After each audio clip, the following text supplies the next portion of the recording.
2022 সালে 116 জন আলেমের তালিকাকারী তথাকথিত মৌলবাদী ও সাম্প্রদায়িক সন্ত্রাস তদন্তে করা গণকমিশনের সদস্য সচিব ব্যারিস্টার তুরিন আফরোজকে গ্রেপ্তার করেছে উত্তরা পশ্চিম থানা পুলিশ। সোমবার রাত 10:30টার দিকে উত্তরা 3 নম্বর সেক্টরের 11 নম্বর রোডের বাসায় অভিযান চালিয়ে তাকে গ্রেপ্তার করা হয়। জুলাই গণঅভ্যুত্থানে উত্তরায় আব্দুল জব্বার নামের এক ছাত্রকে হত্যা চেষ্টা মামলায় তুরিন আফরোজকে গ্রেপ্তার করা হয় বলে জানান উত্তরা বিভাগের উপপুলিশ কমিশনার মোহাম্মদ মহিদুল ইসলাম। তার বিরুদ্ধে আমাদের পশ্চিম থানায় একটি মামলা রয়েছে, হত্যার উদ্দেশ্যে গুলিবিদ্ধ করিয়া মারাত্মকভাবে আহত করার যে পরিকল্পনার একটা মামলা। নীলফামারীতে আমাদের যতটুকু শুনেছি সেখানেও আরও তার বিরুদ্ধে মামলা রয়েছে। তুরিন আফরোজের মোবাইল ফোন ও ল্যাপটপে সরকার বিরোধী পরিকল্পনার প্রমাণ মিলেছে বলেও জানান এই পুলিশ কর্মকর্তা।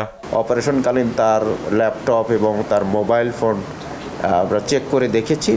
দেখে আমাদের তার মোবাইলে, তার ফেসবুকে অনেকগুলো সরকার বিরোধী অনেক প্রচারণা রয়েছে। আগামীকাল আমরা তাকে বিজ্ঞ আদালতে প্রেরণ করব। 2018 সালে 71-এর মানবতাবিরোধী অপরাধের মামলায় এক আসামির সঙ্গে সম্পৃক্ততার অভিযোগে 2019 সালে আন্তর্জাতিক অপরাধ ট্রাইব্যুনালের প্রসিকিউটর পদ থেকে তুরিন আফরোজকে অব্যাহতি দেয়া হয়। 2013 সালের ফেব্রুয়ারি মাসে তুরিন আফরোজকে আন্তর্জাতিক অপরাধ ট্রাইব্যুনালের প্রসিকিউটর নিযুক্ত করেন আওয়ামী লীগ সরকার।